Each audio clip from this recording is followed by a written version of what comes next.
गृह मंत्रालय ने देश के सही प्रकार के साइबर अपराध मामलों को व्यापक ढंग से निपटाने के लिए IC4 इंडियन साइबर कोऑर्डिनेशन लागू किया है। पूरे देश को एक करते हुए मेवाड़, जामतारा, अहमदाबाद, चंडीगढ़, विशाखापट्टनम और गुवाहाटी में ज्वाइंट साइबर कोऑर्डिनेशन टीम का गठन किया गया है। 2023 में JCCT के लिए 7 कार्यशालाएं अहमदाबाद, हैदराबाद, चंडीगढ़, विशाखापट्टनम, लखनऊ, रांची और गुवाहाटी में आयोजित किया गया। Information national cyber forensic lab की स्थापना हैदराबाद में की गई है। इस प्रयोगशाला की स्थापना से साइबर अपराध के मामलों पर जांच पड़ताल और इंफॉर्मेशन टेक्नोलॉजी एक्ट पर सुधार किया गया है। केंद्र सरकार ने साइबर अपराध के मामलों पर जागरूकता बढ़ाने के लिए ढेर सारे कदम उठाए हैं। धन्यवाद मैम।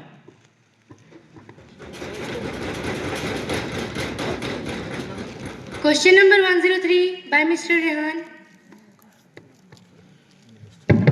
माननीय अध्यक्ष महोदय, पिछले 5 साल में 55 जवान सिर्फ पहले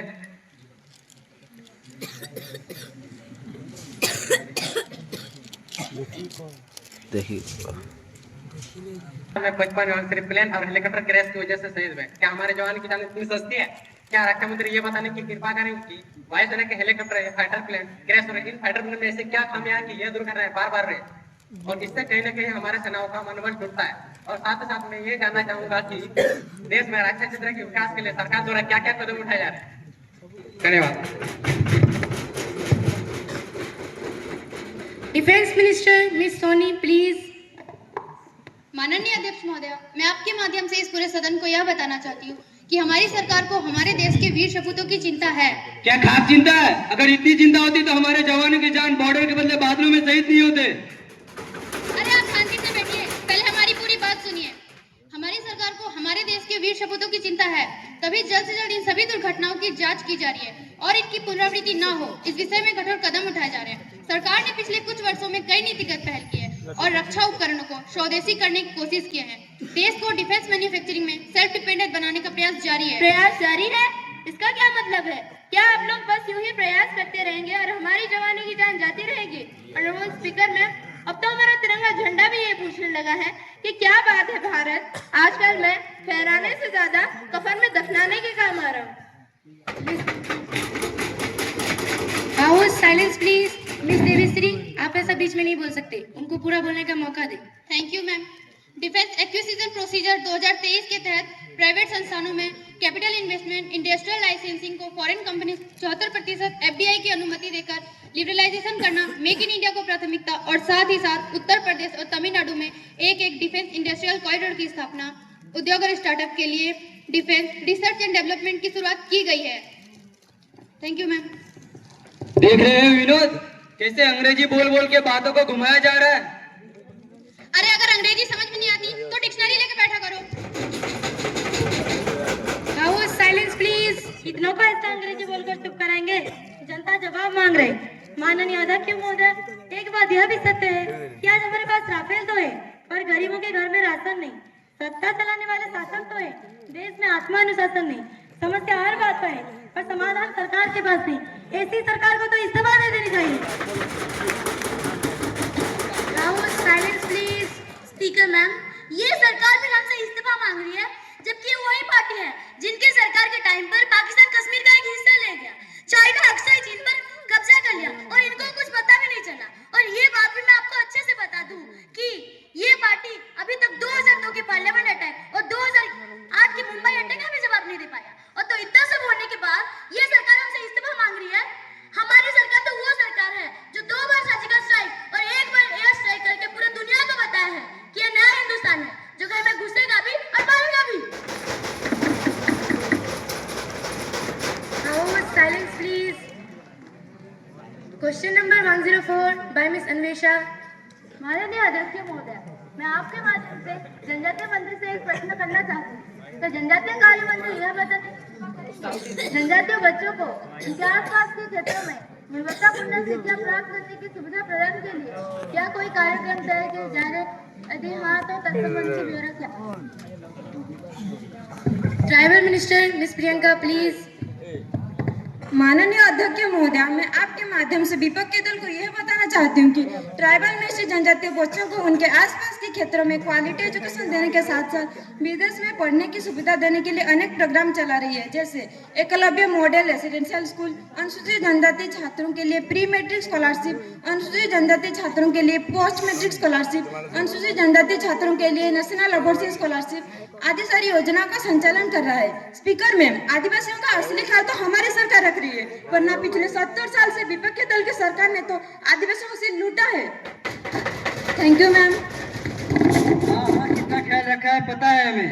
स्पीकर मैडम, सर्वाइवल इंटरनेशनल के रिपोर्ट के अनुसार 2014 से 2022 के बीच सिर्फ कंजर्वेशन प्रोजेक्ट के नाम से 1 लाख से ज्यादा आदिवासियों को जंगल से निकाल फेंका गया है। छत्तीसगढ़ में 10,000 से अधिक आदिवासियों को कोल माइनिंग की वजह से डिस्प्लेस किया गया है। ऐसे ख्याल रखने और तो और झारखंड में 50,000 से अधिक आदिवासियों को माइनिंग और डैम बनाने के चक्कर में अपने स्थान से डिस्प्लेस किया गया है। तो इस तरह कैसे ख्याल रखे आपकी सरकार ने? House silence please. तो पिछले 70 सालों में जो 50 लाख आदिवासी बेघर हुए हैं, इसका जवाब है आपके पास। दूसरों के ऊपर आरोप लगाने से पहले अपने दामन में भी कभी झांक के देखिए। अरे इनकी सरकार के भ्रष्टाचार की वजह से आज आदिवासी अपने हक की लड़ाई के लिए बंदूक तक उठा चुके हैं। देश में माओवाद और नक्सलवाद की समस्या इनकी सरकार के भ्रष्टाचार की वजह से ही फैली है।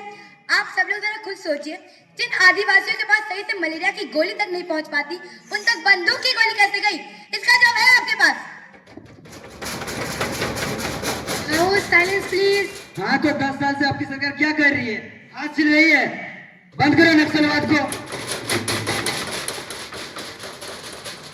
हाँ, वाह भाई वाह, जिस गड्ढे को खोदने में 70 साल लगा दिए, आप चाहते हैं मुझे 10 साल में भर दे।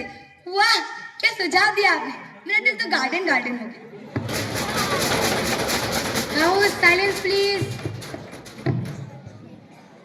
Question number 105 by miss Devshri.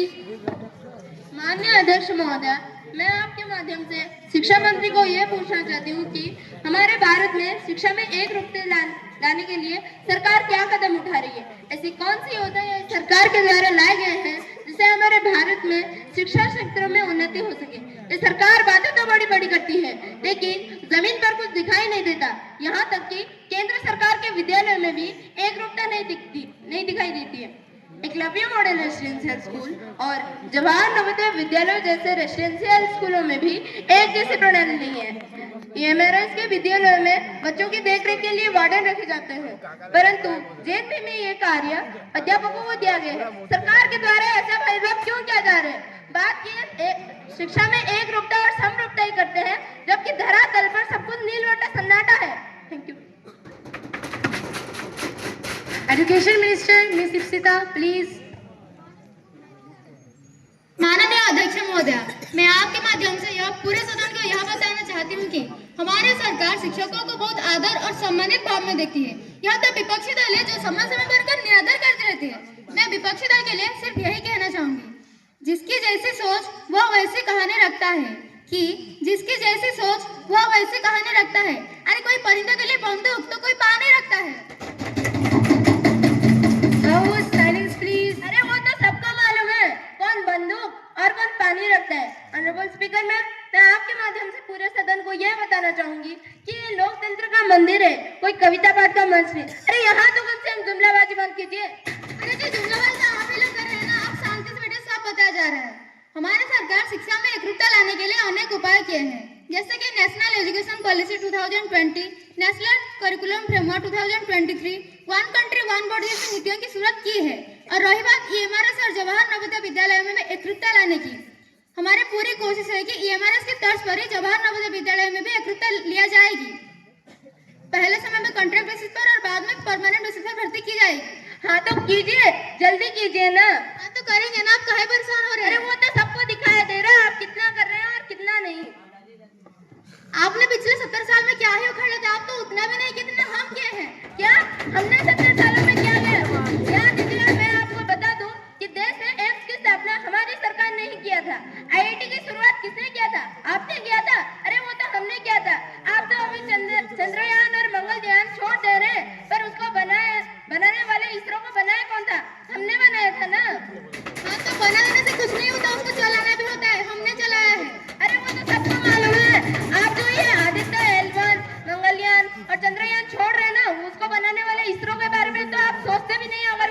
जाते नहीं। Silence please. माननीय अध्यक्ष मैं आखिर में हमारे जेएनवी के टीचर्स के लिए 2 लाइन कहना चाहूंगी कि वो हसरतों के सिक्के लेकर पढ़ाने निकले थे पर जिंदगी के पहली दहलीज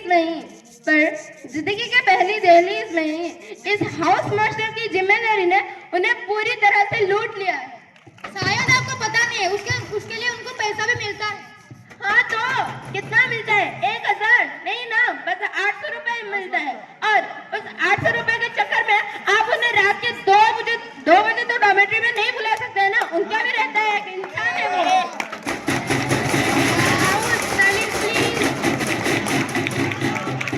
वो बच्चों के लिए करते ना कि हमारे लिए। आप ऐसा हमारे ऊपर आरोप नहीं लगा सकते।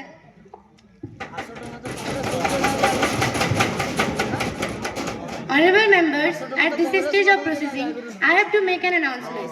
On behalf of my and the honorable members of the House, I have a great pleasure in extending our warm to welcome our Excellency, Srushti Bhoi, President, French National Assembly.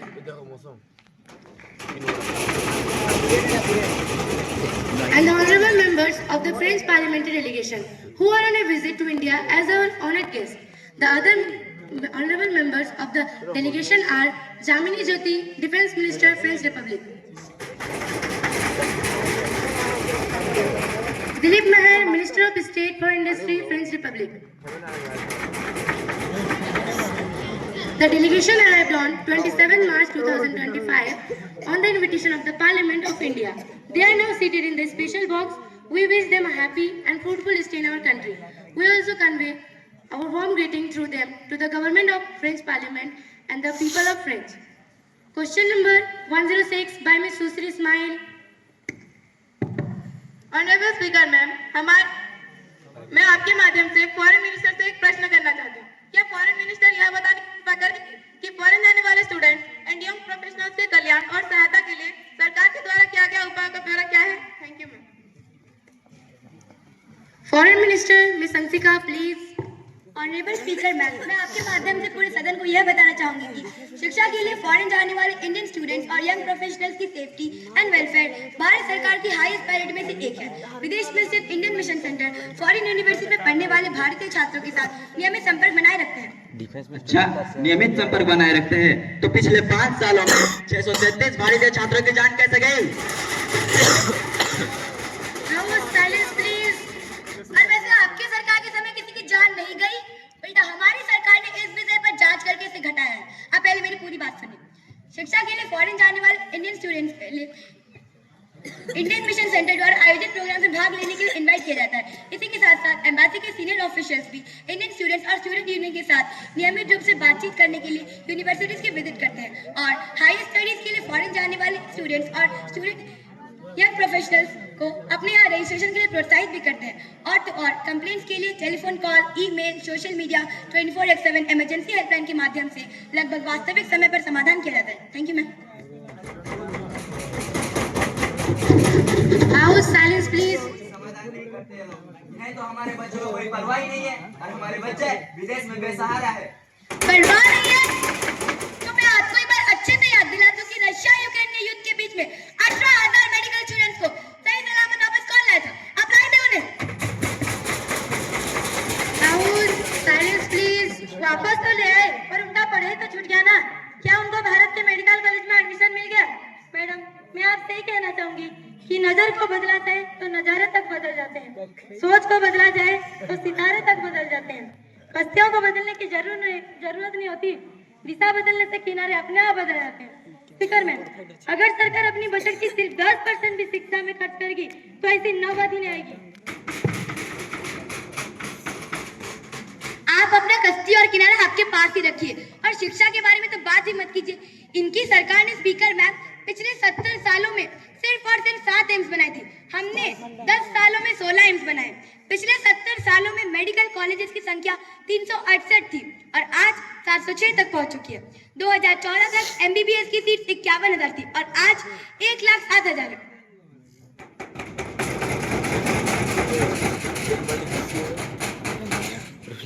Question number 107 by Mr. Shivam Thakur.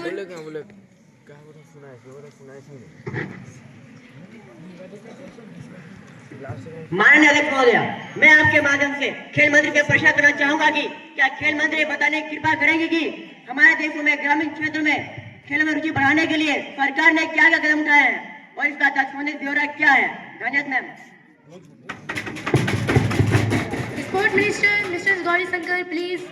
Honourable speaker, मैं आपके माध्यम से पूरे सदन को यह बताना चाहता हूं कि खेल राज्य का विषय होने के कारण देश के ग्रामीण एवं शहरी भागों में sports infrastructure and other facilities को डेवलप करने की जिम्मेदारी मुख्य रूप से राज्य सरकारों की है।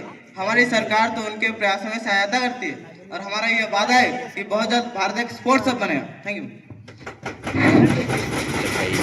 पत्ते तो झड़ते हैं लेकिन उठाता है कोई कोई, वादे तो सब करते हैं लेकिन निभाता है कोई कोई। ऑनरेबल स्पीकर मैम, जिसने कभी जिंदगी में क्रिकेट का बैट नहीं पकड़ा और क्रिकेट एसोसिएशन का प्रेसिडेंट हो गया।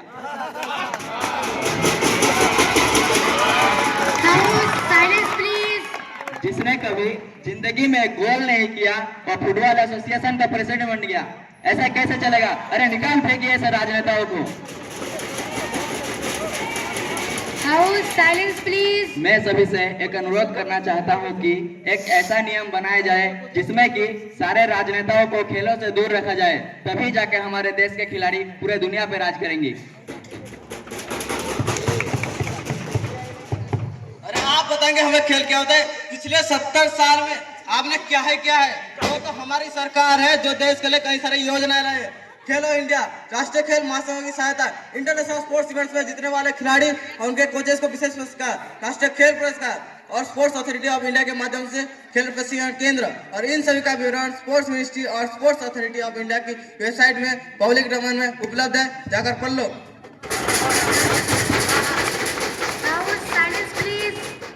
तो इतना सब करने के बाद भी ओलंपिक से एक भी गोल्ड मेडल नहीं ला पाए, तो शायद पढ़ने की जरूरत आपको ज्यादा है।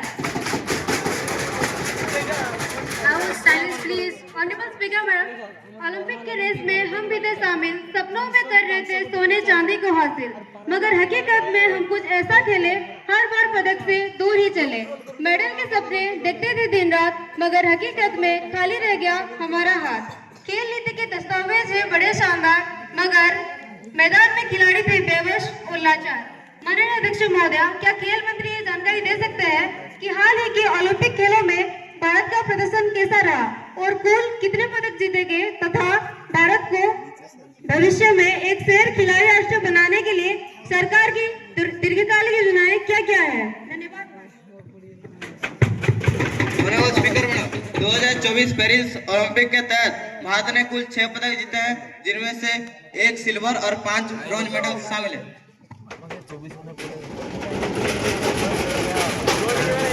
सिर्फ 6 मेडल और उसमें एक भी गोल्ड मेडल नहीं। ऑनरेबल स्पीकर मैडम, 140 करोड़ आबादी के देश में इन्होंने सिर्फ 6 लोगों को ही ओलंपिक लेवल की ट्रेनिंग दे पाया है। इनका इस साल का स्पोर्ट्स बजट था 3400 करोड़ और उसमें से सिर्फ 300 करोड़ रुपया इन्होंने ओलंपिक के लिए खर्च किया है, और हमें रिजल्ट क्या मिला? सिर्फ 6 मेडल। ओलंपिक में 329 इवेंट थे, मतलब 329 गोल्ड मेडल, और उसमें भी हमको एक भी नहीं मिला। लाना था इसे सरकार पर। Silence please. अरे ये तो वही सरकार है जो 2013 में बोल रहे थे कि आर्मी वालों को स्पोर्ट्स ट्रेनिंग देकर ओलंपिक में भेजेंगे तो मेडल की लाइन लग जाएगी। तो फिर कर क्या रहे 10 साल से? क्यों नहीं लग रही है मेडल की लाइन? धन्यवाद ma'am. Gold medal, gold medal, gold medal. अरे आप तो गोल्ड मेडल की बात ही ना करें तो अच्छा है। पिछले 70 साल में आपने कितने गोल्ड मेडल लाए हैं बताइए?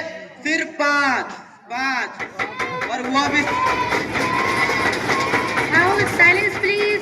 और वो भी सिर्फ 4 हॉकी में और 1 शूटिंग में।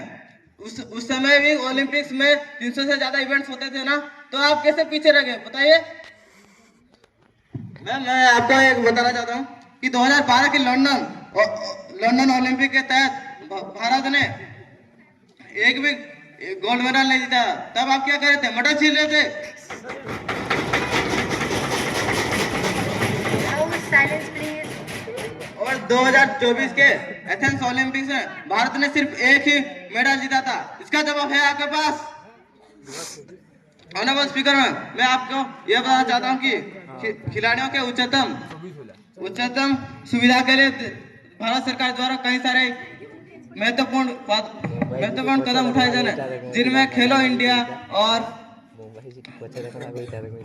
टारगेट ओलंपिक्स पोडियम स्कीम जैसी योजनाएं शामिल है, जिनमें खिलाड़ियों को वैज्ञानिक स्तर की द्वारा प्रशिक्षण किया जा रहा है और अंतर्राष्ट्रीय कोचेस को की मदद से भारत को एक खेल में महाशक्ति बनाने की प्रयास किया जा रहा है। धन्यवाद मैम।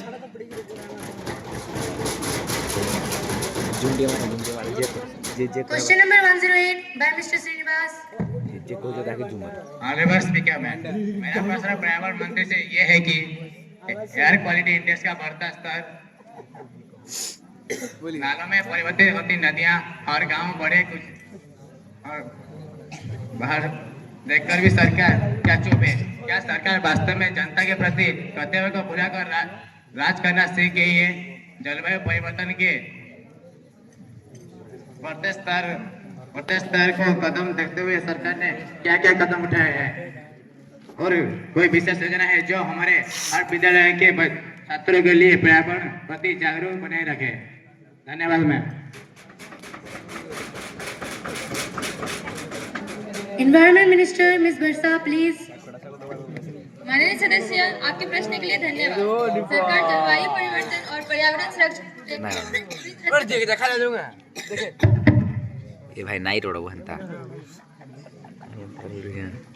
हमने इस दिशा में ढेर सारे कदम उठाए। पहला, राष्ट्रीय स्वच्छ गंगा मिशन, जिसमें नदियों को स्वच्छ और पुनर्जीवित करने के लिए बड़े पैमाने पर प्रयास किया जा रहा है और इसमें गंगा और अन्य नदियों के किनारे बेस, कस्बा और शहरों में सीवेज ट्रीटमेंट प्लांट की स्थापना की गई है।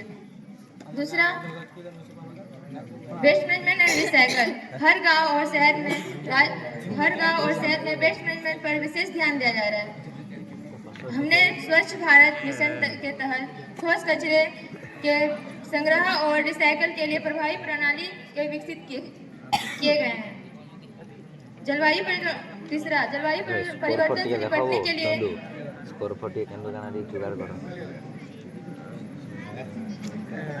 मिशन राष्ट्रीय और ऊर्जा मिशन और राष्ट्रीय विद्युत गतिशीलता मिशन, जिसमें कई सारे प्रोग्राम चलाए जा रहे हैं जो ग्रीन एनर्जी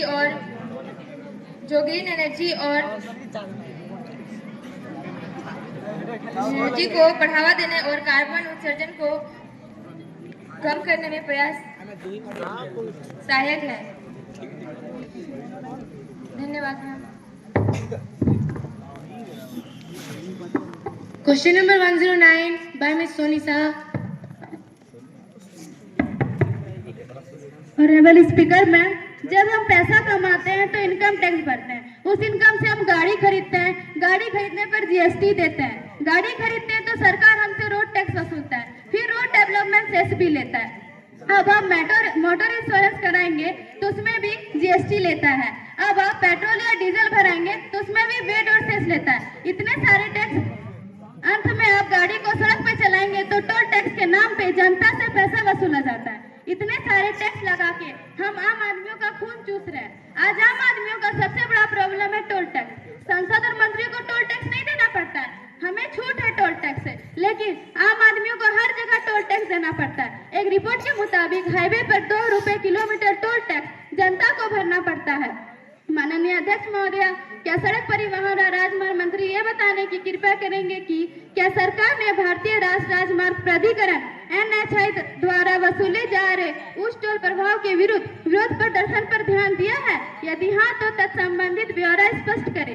क्या सरकार का बढ़ाया हुआ टैक्स में कमी करने का विचार है? यदि नहीं तो इसके क्या कारण है? धन्यवाद ma'am. Minister of road transport and highway miss Sikkiya please. जी नहीं, NHAI के द्वारा लगाए गए हाई टोल टैक्स के खिलाफ कोई विरोध नहीं देखा गया है। विरोध नहीं देखा गया है? ये कैसी बात हुई? ये तो आगे के अंधे थे, अब आपके अंधे भी हो गए। अपनी अयाशी भरी जिंदगी से बाहर निकल के तो देखिए, तब दिखाई दे साफ में विरोध हो रहा है या नहीं? हाँ, हम तो अंधे हैं और आपकी आंखों में तो 12 वोल्ट का बैटरी लगा हुआ है ना। और ये आंखें कहाँ गई थी जब चीन हमारे बॉर्डर के पास रोड और रेलवे लाइन बनाया था? वो शायद तब आपकी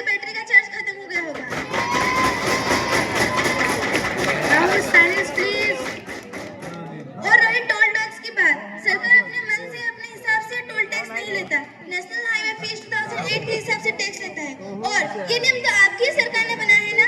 और इस टोल टैक्स का रेट हर साल जरूरत के हिसाब से बदला जाता है। और रही बात टोल टैक्स को कम करने की, इस साल नया रोड कंस्ट्रक्शन के लिए लगभग 3 लाख करोड़ का बजट एलोकेट किया गया था, लेकिन हमने 30 लाख करोड़ रुपए खर्च करके नया रोड बनाए हैं और यह पब्लिक प्राइवेट पार्टनरशिप मॉडल के आधार पर बनाया गया है। तो सरकार उन प्राइवेट कंपनीज को पैसा कहां से देगा? तभी उन कंपनियों को टोल टैक्स कलेक्ट करने का अधिकार दिया गया है। Thank you ma'am. आप पिछले 3 सालों से पिछले 3 वर्षों में नेशनल हाईवे में स्थित 15 पुल टूटने गिर चुके हैं। आप रोड तो बनाते हैं पर ये टिकते कितनी देर है?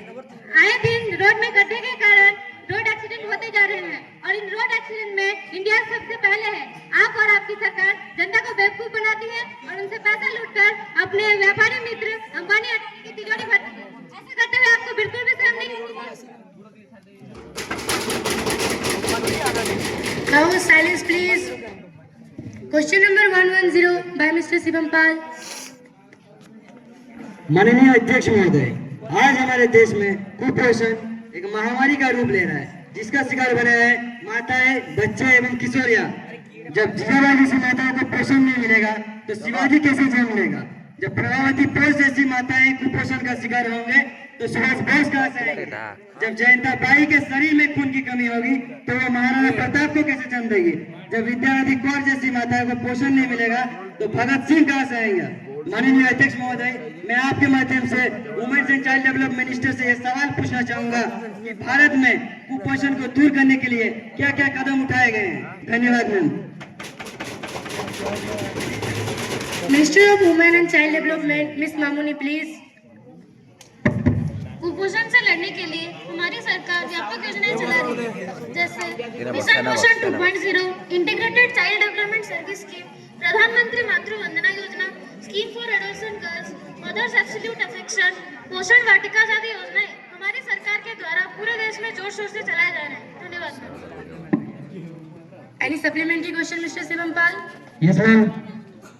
यदि सरकार ने इस संबंध में कोई अध्ययन किया है तो तत्संबंधी ब्यौरा क्या है? धन्यवाद मैम।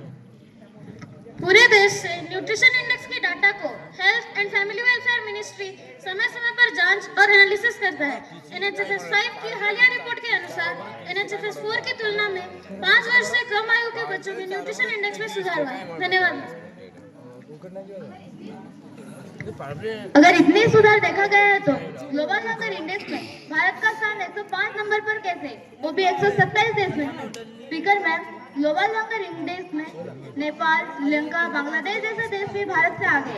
इसका मतलब कहीं ना कहीं हम सही ढंग से अपने गरीब बच्चों तक खाना पहुंचा नहीं पा रहे। स्पीकर मैम, आप जानकर हैरान हो जाएंगे कि हमारी सरकार पब्लिक डिस्ट्रीब्यूशन सिस्टम के तहत देश में लगभग 80 करोड़ लोगों को वेरी लो प्राइस में राशन और अनाज देती है, ताकि गरीब से गरीब भी अपने खाने की जरूरत को पूरी कर सके। और रही बात ग्लोबल हंगर इंडेक्स की, यह रिपोर्ट यूरोप के 2 NGOs के द्वारा निकाला जाता है, जो कि सही ढंग से सर्वे नहीं करते और जानबूझकर हमारे भारत को बदनाम करते हैं। हमारा तो यह मानना है कि भारत में भूखमरी ना के बराबर है। House silence please. 127 में से 126 देश इस ग्लोबल हंगर इंडेक्स के डाटा को मानती है, लेकिन आपकी सरकार नहीं मानेगी। वाह भाई वाह। हाँ, नहीं मानेंगे क्योंकि ये रिपोर्ट झूठ है।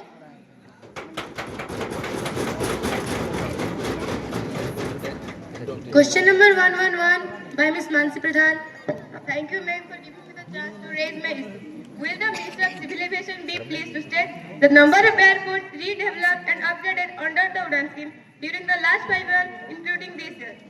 The number of passengers traveled through functional airports since its inception year airport-wise. Minister of Civil Aviation, Mr. Roshan, please. Honourable speaker ma'am, मैं आपके माध्यम से इस पूरे सदन को यह बताना चाहता हूँ कि on the basis of 4th annual batting order उड़ान 74 airports including 2 aerodromes and 8 helicopters have been operationalized so far. More than 124 lakhs domestic passengers have traveled on Uday Desh Ka Nagar flight since the inception of the scheme year-wise. Details of passenger traveled it has annexed one which I have already laid down on the table of the house. Thank you, ma'am. Any supplementary question, Ms. Mansi Pradhan? Honourable speaker ma'am, वादा था कि हवाई चप्पल पहनने वाले को हवाई जहाज की सैर की जाएगी। वादा था कि हवाई चप्पल पहनने वाले को हवाई जहाज की सैर की जाएगी, लेकिन आलम तो ये हो गया है कि बाटा कंपनी के जूते खरीदने वाले भी आज हवाई जहाज का टिकट खरीदे पर इनके सरकार ने लक्षद्वीप जाके एक फोटो खींच के बोल दिए कि मालदीव में जाओ, लक्षद्वीप जाओ, छुट्टियां मनाने। लेकिन इनके सरकार ये नहीं सोच पाए कि आम जनता जाएंगे कैसे। मैम, मैं आपको एक टिकट की रेट बताना चाहती हूँ। अगर मुझे दिल्ली से मालदीव जाना हो तो 17,000 रुपए लगते हैं, लेकिन दिल्ली से लक्षद्वीप जाना हो तो 25,000 रुपए लगते हैं। अब मैम आप ही बताइए, हम जाए तो जाए का, मालदीव जाए या लक्षद्वीप जाए? House silence please. Honourable speaker ma'am, सरकार एक स्कीम लाया है जिसका नाम है उड़ान, और फुल फॉर्म है उड़े देश का आम नागरिक। पर कैसे उड़े? ना उड़ने का ऑप्शन है, ना अफोर्डेबल टिकट है, ना फ्लाइट सही समय पर चलती है। तो कहाँ उड़े और कैसे उड़े?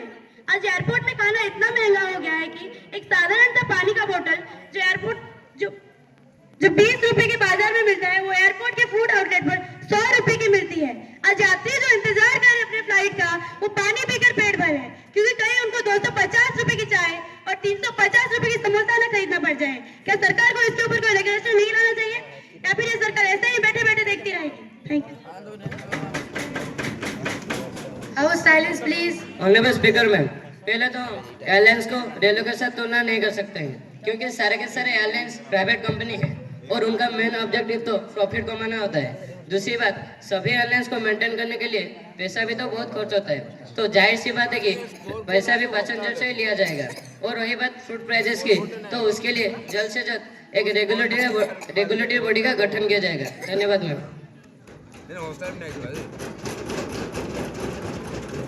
Question number 112 by miss Akanksha Khamari.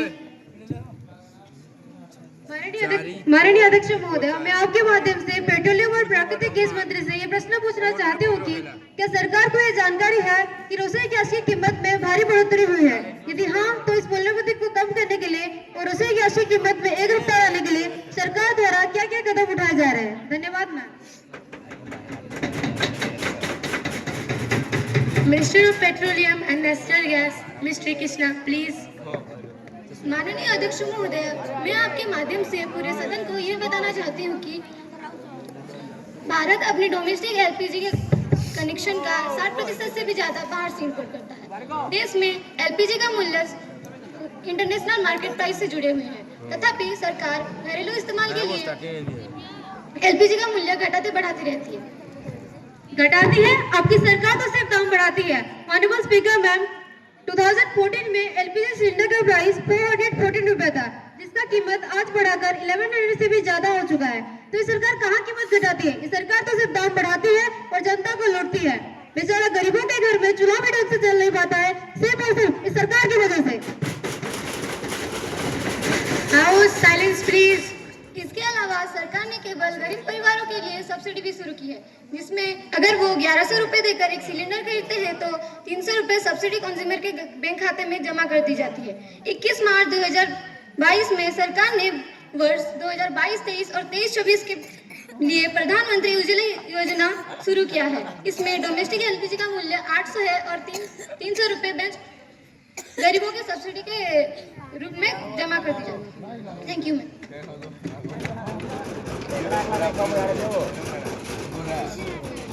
Question number 113 by miss Noor Afsana. माननीय अध्यक्ष महोदया, मैं आपके माध्यम से वित्त मंत्री को प्रश्न पूछना चाहती हूँ। क्या सरकार आधा दूध जैसे अवश्य खाद्य वस्तु पर लगाए गए जीएसटी को वापस लेने की कोई योजना है? सरकार द्वारा लगाए गए जीएसटी के कारण गरीब और गरीब, अमीर और अमीर हो रहे हैं। सरकार इस मामले में कोई कदम उठाना भी चाहती है या बस जुमलाबाजी कर जनता को बेवकूफ बना रही है? माना कि तेरे दीदार के काबिल नहीं हूँ मैं, तू मेरा शौक देख, मेरा इंतजार देख। महंगाई के मामले में सरकार चुप्पी साधे बैठी है, गांधारी जैसे आंखों में पट्टी बांधे बैठी है। इसलिए सब सर्च के पर्दे खोलूंगी मैं, चढ़ जाओ, मन का सच बोलूंगी मैं। होना हो या जमाखोरी तुम्हारे हैं, या तो दोस्त तुम्हारे हैं, या तो रिश्तेदार तुम्हारे हैं। Thank you ma'am. House silence please. Finance minister mister Vijay please. माननीय अध्यक्ष महोदय, विपक्षी दल हमारी सरकार को बदनाम करने के लिए कोई भी कसर नहीं छोड़ती है। आज ये हमारे ऊपर ही भ्रष्टाचार, जमाखोरी का आरोप लगा रही है, लेकिन मैं कहना चाहता हूं कि कभी विपक्षी दल को अपने इस दामन में भी झांक के देखना चाहिए कि 70 में सत्ता में रहने के बावजूद महंगाई को रोकने के लिए कहाँ कितना काम किए हैं, क्या हमें बता सकते हैं? इनकी तो सारी की सारी पार्टी जमाखोरों घुसखोरों की पार्टी है। House silence please. अरे तुम्हारी सरकार ने तो जनता से हर चीज छीन लिया है। इस सरकार ने नोटबंदी लाकर जनता की पूंजी छीन ली है, कॉर्पोरेट टैक्स लगाकर छोटे व्यापारियों के कारोबार छीन लिए हैं, पेपर लीक करवा करके अपनी आंखों से नौकरी के सपने छीन लिए हैं, अग्निवीर डालकर देश में जवानों के आसियाने छीन लिए हैं, और तो और बुलडोजर लगा करके जनता के उम्मीद छीन लिए हैं, महंगाई ला करके देश के जनता की थाली से निवाला तक छीन लिए हैं। धन्यवाद ma'am. House silence please. Speaker ma'am, परम सत्य की धर्मपीठ है, परम सत्य की धर्मपीठ है, शिवम सुंदरम गाती है, परम सत्य की धर्मपीठ है, शिवम सुंदरम गाती है। अगर राजा भी अपराधी हो तो सीना ठोक बताती है। विपक्षी दल गुरु द्रोण सा पुत्र मोह का दोषी है, जो जमाखोरों का मालिक है वो घोटाले का दोषी है। House silence please. माननीय अध्यक्ष महोदय, जीएसटी दर और छूट जीएसटी परिषद की सिफारिश के आधार पर निर्धारित की जाती है, जो कि एक संवैधानिक निकाय है जिसमें राज्य और केंद्र के प्रतिनिधि शामिल हैं। हम समझते हैं कि जनता महंगाई से परेशान है, पर हमारी सरकार उन खाद्य वस्तुओं के जमाखोरों पर नजर जमाए हुए हैं और साथ ही साथ उन पर सख्त कार्रवाई भी कर रही है। धन्यवाद मैम। ये झूठ है, ये सरकार झूठ की सरकार है। इस सरकार के जितने भी वादे हैं सबका सब खोखले हैं, बिल्कुल इनके दिमाग की तरह। House silence please. आप अमीरों के कर्ज भी माफ करते हैं, आप उद्योगपति के कर्ज भी माफ करते हैं, लेकिन अब स्थिति तो ऐसी हो गई है कि मिडिल क्लास अपनी रोजमर्रा की चीजें खरीदने से पहले 10 बार सोचता है, क्योंकि आपने उस तक पर जीएसटी लगा रखी है। आप फिल्में तो टैक्स फ्री करते हैं, अरे आप फिल्में तो टैक्स फ्री करते हैं ना, लेकिन आप विद्यार्थी के प्रतियोगी परीक्षा की फीस तक माफ नहीं कर सकते। अरे मिडिल क्लास, अरे आप तो मिडिल क्लास आपसे ये कह रहा है मोहब्बत भाईचारे के दीवाने दिन ही लौटा दो, सस्ती दाल सब्जी का स्वाद ही लौटा दो। ये अच्छे दिन तो अंबानी अडानी को मुबारक हो। ऐसा करो साहब, हमें हमारे पुराने दिन ही लौटा दो। धन्यवाद ma'am.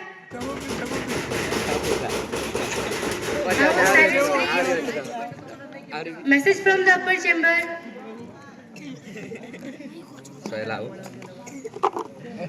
The next item in the list of business today is the message from upper chamber.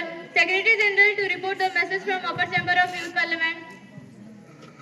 Yes, ma'am. Yes, ma'am. I have received information about following message from the upper chamber. I am requested to attach a copy of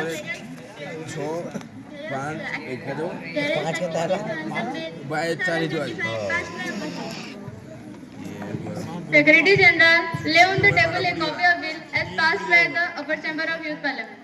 Ma'am, I lay on the table a copy of various terrorist activities prevention bill 2025 passed by upper chamber. Will introduce Honorable Minister of Law and Justice, Mr. Rajesh Naik, to introduce the bill. Honorable Speaker, ma'am, the Central Vigilance Commission Bill Act 2024, be it enacted by the Parliament in the 74th year of the Republic of the India as follows. This Act may be called the Central Vigilance Commission Act 2024. It shall be deemed to have come into force on the 14th day of November 2024. In Section 25 of the Central Vigilance Commission Act 2024, in Clause D, the following provisions shall be inserted, namely, provided that the period for which the Director of Enforcement holds the office on his initial appointment may, in public interest, on the recommendation of the committee under Clause A, and for the results to be recorded in writing, be extended up to 1 year at a time. Provided further that no such extension shall be granted after the completion of a period of 5 years in total, including the period mentioned in the initial appointment. The Central Vigilance Commission Ordinance 2024 is hereby repealed. Notwithstanding such repeal, anything done or any action taken under the Central Vigilance Commission Ordinance 2024 shall be deemed to have been done or taken under the provisions of this Act. Thank you, ma'am. Those who are in favor, please say aye. Those who are in against, please say no. I think the ayes have it, the ayes have it, the ayes have it. The motion is adopted. Calling attention motion. Now the House will take up the next item in the list of business. Calling attention motion by Mr. Shivam Thakur.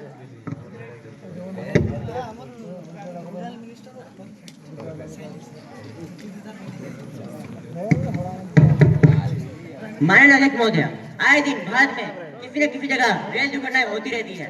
मैं rail मंत्री का ध्यान इस वर्ग की चाहूंगा कि वह स्पष्ट करे कि सरकार की रोकथाम के लिए क्या कर रही है या फिर घास छिल रही है। House silence please.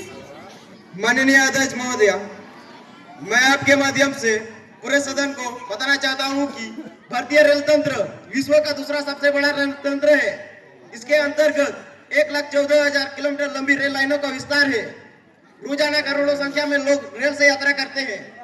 लोगों को रेल सेवा देना हमारे लिए एक बड़ी चुनौती है।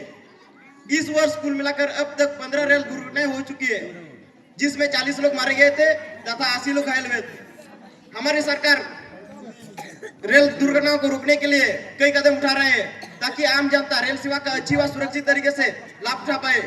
और सभी ट्रेन पे एंटी कोलिजन डिवाइस लगाई जा रही है, जो कि 2 ट्रेन को आपस में टकराने से रोकेगी। धन्यवाद मैम।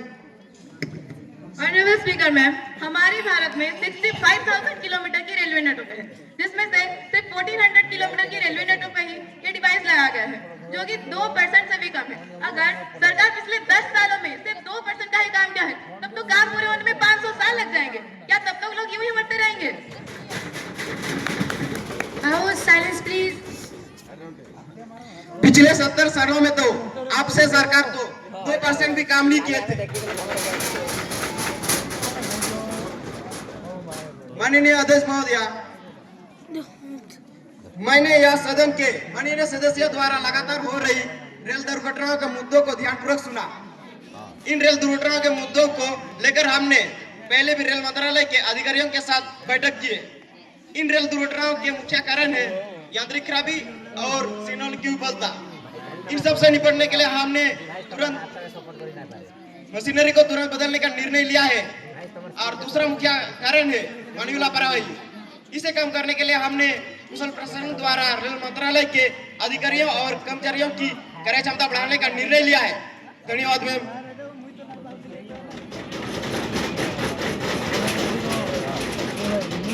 माननीय सदस्य, मुझे विपक्षी सदस्य की ओर से सत्ता पक्ष के प्रति एक अविश्वास प्रस्ताव का नोटिस मिला है। मैंने इसकी पर्याप्त जांच कर ली है तथा इसी क्रम में मैं मिस पूनम को अभिव्यक्ति की अनुमति के लिए सदन में बुलाना चाहूंगी। अध्यक्ष महोदय, मुझे अविश्वास प्रस्ताव को सदन में रखने की अनुमति दीजिए। मिस पूनम ने अविश्वास प्रस्ताव को सदन में रखने की अनुमति मांगी है। जो इस प्रस्ताव के पक्ष में है वो खड़े हो जाए। Sit down please. अविश्वास प्रस्ताव को सदन में रखने की अनुमति दी जाती है। अध्यक्ष महोदय, मुझे अविश्वास प्रस्ताव को सदन में रखने की अनुमति देने के लिए धन्यवाद। अध्यक्ष महोदय, आज हमारे औद्योगिक इतिहास का सबसे बुरा समय है। देश के अनेक उद्योग उनके दम तोड़ रहे हैं। सरकार को केवल प्रत्यक्ष विदेशी निवेशों की चिंता है, परंतु उसे घरेलू उद्योग के संरक्षण करना तथा उनके विकास करने में कोई भी दिलचस्पी नहीं होती जा रही है। सरकार को केवल घरेलू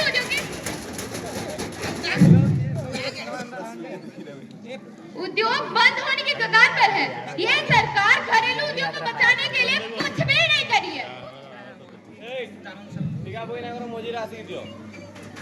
इससे इन सरकार का दोहरा चरित्र सामने आ रहा है। इस सरकार ने जनता के भरोसे को खोने का काम किया है, करोड़ों लोगों की रोजी रोटी छीनने का काम किया है। यह सरकार जनता विरोधी तथा भ्रष्ट है। मैं इस सरकार के प्रति अविश्वास प्रस्ताव को समर्थन करती हूँ।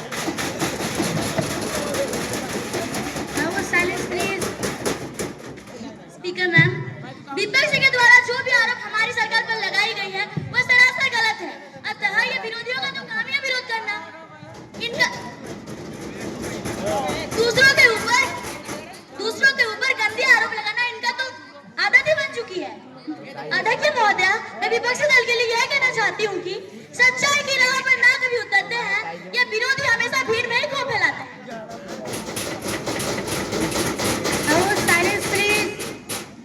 अध्यक्ष महोदय, हमारी सरकार ने देश में रोजगार का सृजन करने के लिए अनेक कदम उठाए।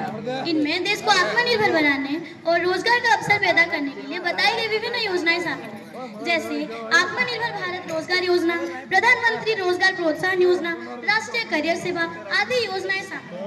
और अंत में मैं यही कहना चाहती हूँ कि सत्ता का खेल तो चलेगा, सत्ता का खेल तो चलेगा। सरकारें आएंगी जाएंगी, पार्टियां बनेंगी बिगड़ेंगी, मगर यह देश रहना चाहिए और इसका लोकतंत्र अमर रहना चाहिए। Silence please. ये सरकार देश चलाने में अच्छी है। चुनाव के समय किए गए सैकड़ों वादों में से इन्होंने आज तक एक भी देश में बेरोजगारी चरम तक पहुंच चुकी है। देश के उद्योग बंद होने की कगार पर है। हम समझते हैं कि सत्ता अगर इनके हाथ में और अधिक समय तक रही तो हमारा देश डूब जाएगा। हमें नहीं चाहिए निकम्मी सरकार।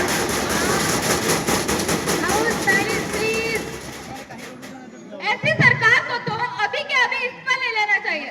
अध्यक्ष महोदय, मैं इस प्रस्ताव में मतदान चाहती हूँ। अतः मैं ये कहना चाहती हूँ कि जहाँ विरोध और विरोधियों को गद्दार मानने का भाव है, वहाँ लोकतंत्र की समाप्ति और तानाशाही का उदय होता है।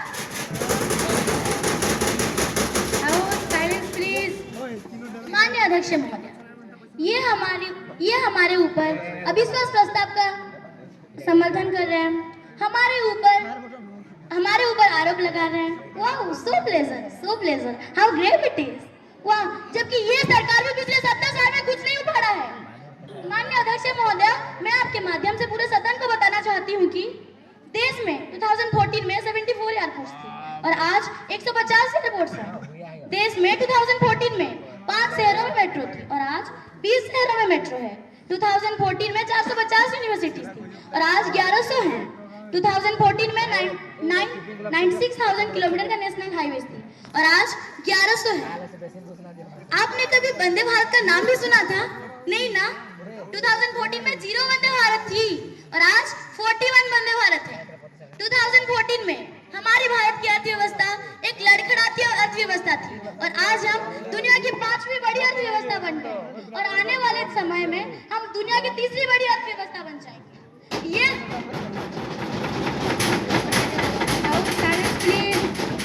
ये फर्क है आज की सरकार और 2014 से पहले की सरकार। माननीय अध्यक्ष महोदय, मैं ये भी आपको बताना चाहती हूँ कि 2014 से पहले हम 2G घोटाला, कोयला घोटाला जैसे घोटालों के बारे में सुनते थे, मगर आज हम चंद्रयान, मंगलयान जैसे मिशन की सफलता के बारे में सुनते हैं। अब बोलो, कितना बोला है, बोलो। Thank you ma'am.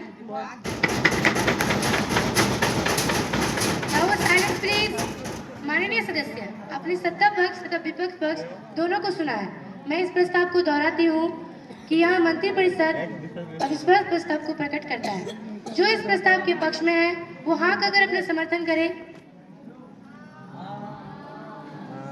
जो इस प्रस्ताव के विरुद्ध में है वो नहीं कहकर अपना समर्थन दे।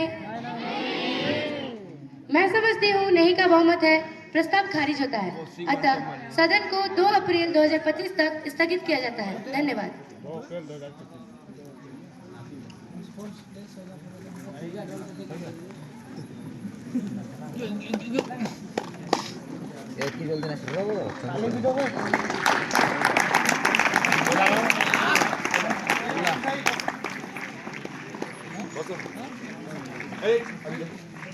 फोटो की दूध अच्छा है।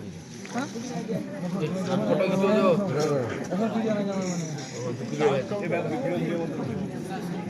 बहुत बहुत धन्यवाद।